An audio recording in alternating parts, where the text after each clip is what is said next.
आइए सुनते हैं मनु भंडारी जी की कहानी करतूते मर्दा। कथा का नायक है प्रसिद्धि की सीढ़ियां चढ़ता अपने ज़माने का एक युवा गीतकार। जब गद्य के आक्रमण ने कविता के क्षेत्र से गीत और छंद को झाड़ पोंछ कर पूरी तरह बाहर नहीं कर दिया था और गीतकारों की कवि सम्मेलनों में तो खूब पूछ थी ही, निमंत्रण पाकर वो स्कूल कॉलेजों में भी रंग जमाने धूम मचाने पहुंच जाया करते थे। ऐसे ही किसी निमंत्रण पर नायक अपने गीत सुनाने के लिए एक महिला कॉलेज पहुंचा तो उसने कार्यक्रम में थोड़ा सा उलटफेर कर दिया। हुआ ये कि इससे गीत सुनने से पहले वहीं की एक प्राध्यापिका ने अपना स्वर बद्ध किया। इसी का एक गीत ऐसी तन्मयता से सुनाया कि सब विभोर, और नायक के मुंह से तो अचानक ही निकल गया, तुम गा दो, मेरा गान अमर हो जाए। इसके बाद उसका गीत सुनने का हौसला भले ही पस्त हो गया हो, पर मन में अमर होने की एक निराकार सी इच्छा जरूर कुलबुलाने लगी। चाय के समय नायक नायिका के स्वर की गहराई, गले की मिठास और लोच की प्रशंसा के पुल बांधने लगा। नायिका तो निहाल, झेपती झिझकती, बड़े ही कृतज्ञ पर गद्य भाव से वो भी नायक के गीतों की प्रशंसा के पुल बांधने लगी। अब जब दोनों ओर से पुल बन गए तो समझो मिलने के रास्ते भी खुल गए। जल्दी एक बदलाई शाम और खुशनुमा मौसम को बिल्कुल अनुकूल समझकर अमरता के आकांक्षी इस नायक के पैर नायिका की घर की ओर मुड़ गए। 10-12 गीत उसने अपने जेब में सरकाए और वहाँ क्या क्या करेगा, कैसे कैसे करेगा की ढेर सारी योजनाएं भेजे में। पर घर में प्रवेश करते ही स्वागत करने आ बैठे मातुश्री, बड़ा भाई और छोटा भाई। और फिर तो उनकी बातें बातें बातें, बेहद नीरस और उबाऊ। परिचय करवाकर नायिका भी वहीं एक ओर बैठ गई, गुड़ी मुड़ी होकर, बिल्कुल मिट्टी के माधो की तरह। एकांत में बैठने का सही मौका तलाश कर अपनी योजना का पहला सिरा नायिका के हाथ में थमा देने का सपना तो वहीं ध्वस्त हो गया। फिर भी हिम्मत करके उसने आग्रह तो कर ही डाला, देखिए मैं यहाँ आपका गीत सुनने आया हूँ, उस दिन वाला तो सुनूंगा ही, 1-2 और नए गीत भी सुनाने होंगे आपको। बड़े भाई का हस्तक्षेप, अरे मजमा तो आपका गीत सुनने के लिए जमता है, ये क्या गीत सुनाएगी भला। नायक का प्रतिवाद, वाह क्या गाती हैं, मेरे गीत में तो जैसे जान ही डाल दी थी। कहते हैं ना कि घर की मुर्गी दाल बराबर, सो आप लोग चाहे कदर न करें, मैं तो इनके गीत सुनने ही आया हूँ इतनी दूर से। दुनियादारी में पगी माँ ने नियत भांपी और बात लपक ली, अरे सुल्ली देख तो ये इतनी दूर से चल कर आए हैं और तू बैठी मुँह ही ताक रही है इनका टुकुर टुकुर। चाय नहीं पिलाएगी मेहमान को, जा जल्दी से चाय बनाकर तो ला गर्मा गर्म। नायिका रसोई में और बेतुकी बातों की बौछार करते माँ भाई नायक की खोपड़ी पर। चाय का स्वाद ही कसैला हो गया। इतने में असली बौछार शुरू हो गई। हिम्मत करके नायक ने फिर एक बार अपना आग्रह दोहराया, अब तो आप इस मौसम के अनुकूल कोई गीत सुनाइए, कोई वर्षा गीत, रिमझिम कर। वो अपने एक गीत की पंक्ति, ए लो बरसात में कोई गीत गावे कि पकौड़ी खावे। जा तो सुल्ली, तू तो गर्मा गर्म पकौड़ी बना ला, मैं तो सोच ही रही थी कि मेहमान को सूखी चाय भी क्या पिलानी, सो बरसात ने सुझा ही दिया।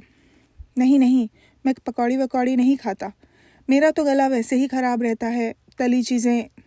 नायक का अंतिम प्रयास, जिसे हाथों हाथ ध्वस्त किया माने, गला खराब है, तब तो तुम हमारे यहाँ की मिर्च की पकौड़ी खाओ, ऐसा गला खुलेगा कि बस। सुल्ली, एक घान मिर्च की पकौड़ी का भी लेती आई हो। बिना मिर्च खाए ही नायक का तो रोम रोम सुलगने लगा। पकौड़ी की प्लेट के आते ही 2-3 बच्चे और प्रकट हो गए और जुट गए। वो सब पकौड़ी भकोसते रहे और नायक बेचारा ठंडी सांसें। बरसात बंद होते ही भाई ने सुझाया, आपके पास तो छाता भी नहीं है, तुरंत निकल जाइए आप, वरना फिर कहीं बारिश, यानी कि गेट आउट। भन्नाकर उठा नायक और उसने बाहर कदम रखा ही था कि उसके सर पर ही भड़ाक से दरवाज़ा बंद किया भाई ने और घुड़का सुल्ली को, इसे घर बुलाने की क्या ज़रूरत थी, दिमाग फिर गया है तेरा, ये लोग मजमों के लिए ही ठीक हैं, कान खोलकर अच्छी तरह सुन ले, समझ ले, मिलने जुलने और घर बुलाने का सिलसिला बिल्कुल नहीं चलेगा इसके साथ, माँ लुच्चों की जात होती है इनकी। उधर बेचारे नायक के जो पैर आते समय थिरक रहे थे, लौटते समय मन भर भारी हो गए। होते ही एक कंधे पर सपनों की और दूसरे कंधे पर योजनाओं की लाशें जो लदी थीं। सीधा पहुंचा अपने संकट मोचन मित्र के पास। मित्र का पेशा था आकाशवाणी में नाटकों का निर्देशन करना और शगल था मित्रों की जिंदगी के नाटकों का निर्देशन करना। उसके पास अपना एक कमरा था जो उसके दफ्तर जाने के बाद गाहे बगाहे मित्रों के लिए रंगस्थली की भूमिका भी अदा करता था।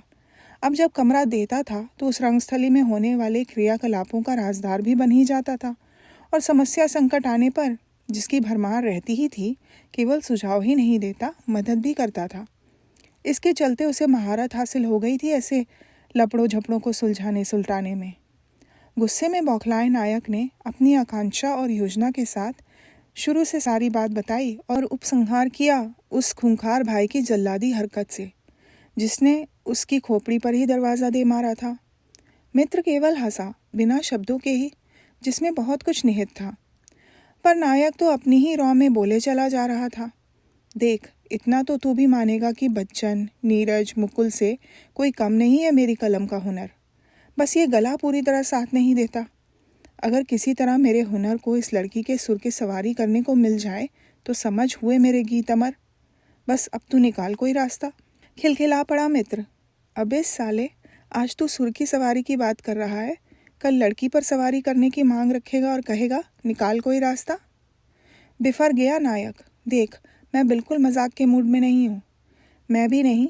दो लफड़ों में से एक बेचारी तो जैसे तैसे ठिकाने लगी, तूने नए लफड़े का चक्कर शुरू कर दिया।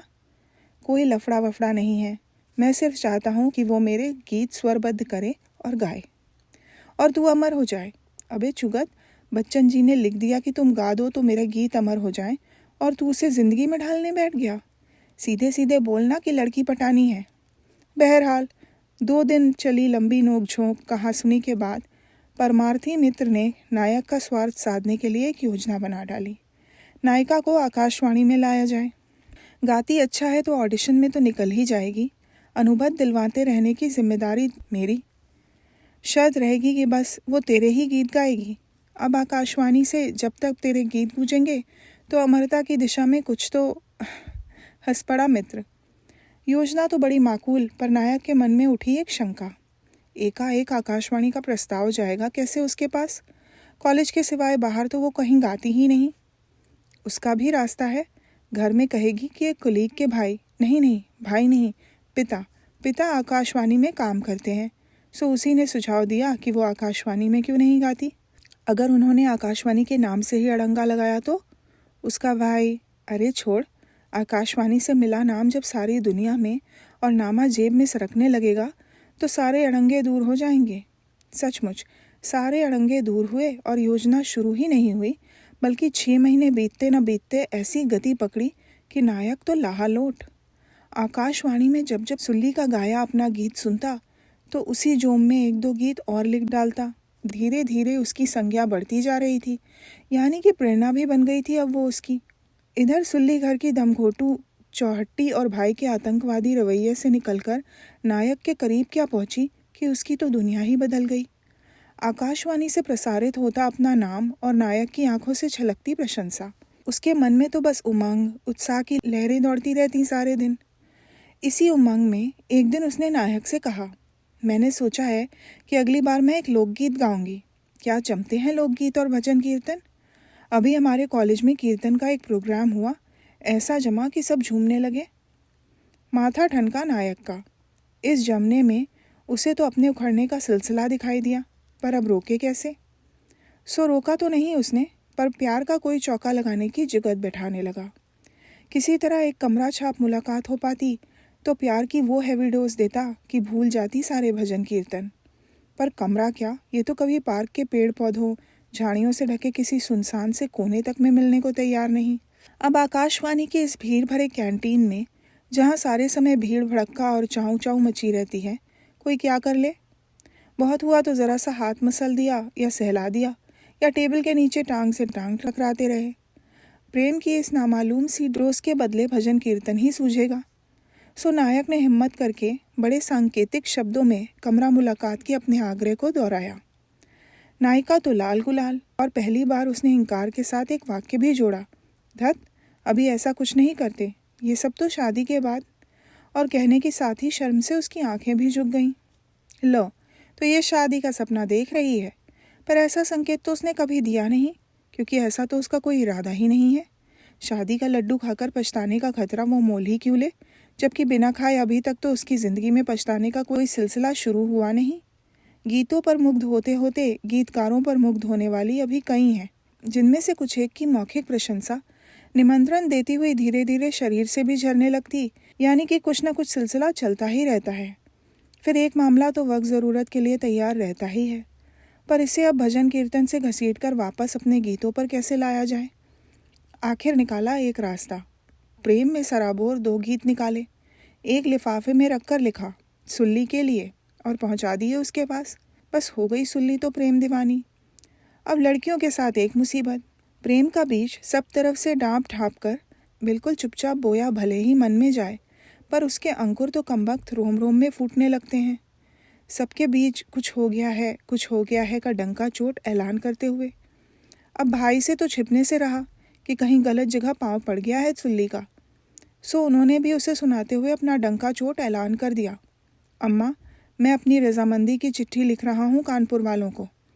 अब डिग्री भी है तो क्या हुआ, डिग्री से आदमी पैसे ही तो कमाता है, सो पैसा तो वो अपनी दुकान से भी खूब कमा लेता है, बाकी सब अच्छा ही है। फिर ऐसा लड़का कहाँ मिलेगा जो खाली कंकु कन्या को लेने को तैयार हो। 15 दिन बाद तो छुट्टियाँ हो ही रही हैं गर्मियों की, इसी में निपटा दो ये काम। सो ठिकाने लगे सुल्ली। अम्मा ने तो अपनी स्वीकृति की मोहर लगा दी, पर सुल्ली के पाँव के नीचे से तो ज़मीन ही सरक गई। उसने ना कुछ पूछा न बताया और फैसला कर डाला उसकी ज़िंदगी का। कॉलेज से एक पीरियड कट करके नायक के पास पहुंची और हिचकियां ले लेकर अपना फैसला सुना दिया। देखो भैया तो मेरी एक नहीं सुनेंगे, पर ऐसा वैसा कुछ करते ही मैं तो भागकर बस तुम्हारे पास आ जाऊंगी। बालिग हूँ अब मैं, क्या कर लेंगे मेरा। नायक हैरान अवाक, सामने बैठी इस निहायत दब्बू भीगी बिल्ली की हिम्मत देखकर तो अब उसके पाँव के नीचे से ज़मीन से रखने लगी। कहीं सचमुच ही भाग आई तो क्या करेगा वो, कैसे निपटेगा इस मुसीबत से। वो सीधे पहुंचा संकट मोचन मित्र के पास।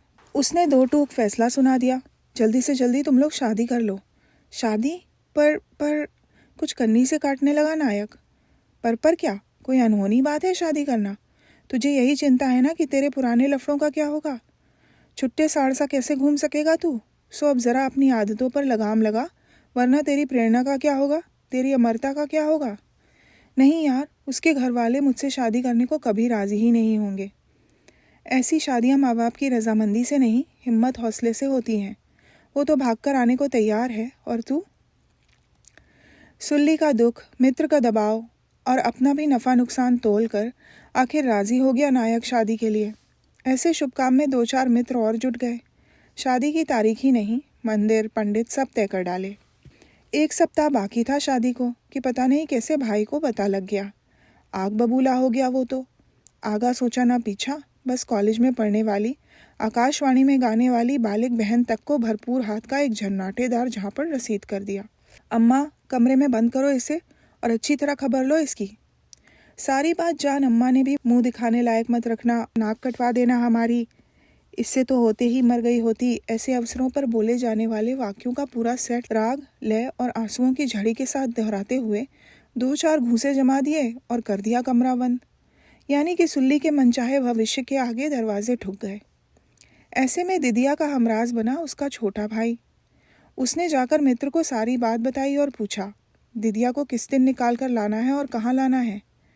आज से 5वें दिन सवेरे जहाँ लाना था वहाँ का पता समझा दिया मित्र ने और कहा कि सुल्ली को हिम्मत बंधाकर रखना, कहना बिल्कुल चिंता ना करे, इधर का सब इंतज़ाम तो बिल्कुल ठीक है। दूसरे दिन मित्र ऑफिस जाने लगा तो मुँह लटकाए हुए नायक आया। यार, आज कमरे की चाबी छोड़ जाना, उसी जगह मुझे ज़रूरत है। कुछ जुगाड़ बैठा सुल्ली को निकालने का? अच्छा है, उसे हिम्मत बंधा, जब से सुना बहुत तकलीफ़ हो रही है बेचारी। अजीब संयोग, नाटक का रिहर्सल करवाने का समय आया तो मित्र ने देखा कि वो गलती से दूसरी स्क्रिप्ट ले आया है। सबको बिठाकर उल्टे पैरों दौड़ा। दरवाज़ा खुलवाने में उसे संकोच ज़रूर हो रहा था, पर मजबूरी थी। दरवाज़ा खुलने में थोड़ी देर तो लगी, पर खुला तो क्या देखता है कि नायक की लफड़ा नंबर 2 छुई मुई सी कुछ अस्त व्यस्त कपड़ों में पलंग के एक ओर बैठी है। गुस्से से फनफनाते हुए स्क्रिप्ट के साथ नायक को भी वहाँ से घसीटकर बाहर ले आया मित्र। शर्म नहीं आती तुझे? वो बेचारी वहाँ कुटपिट रही है और तू यहाँ गुलछर्रे उड़ाने ले आया इसे। 4 दिन बाद शादी है तेरी, झापड़ मारने का मन कर रहा था मित्र का। क्यों बिगड़ रहा है यार, 4 दिन बाद ही तो है ना, अभी हुई तो नहीं। अब क्या बताऊँ, इसे भी तो समझाना संभालना है आखिर। अच्छा तू अभी जा, तुझे देर हो जाएगी। और बाँह छुड़ाकर उसे समझाने संभालने के लिए अंदर घुसकर नायक ने भड़ाक से दरवाज़ा बंद कर लिया। तो ये थी मनु भंडारी जी की कहानी करतूते मर्दा। सुनने के लिए धन्यवाद।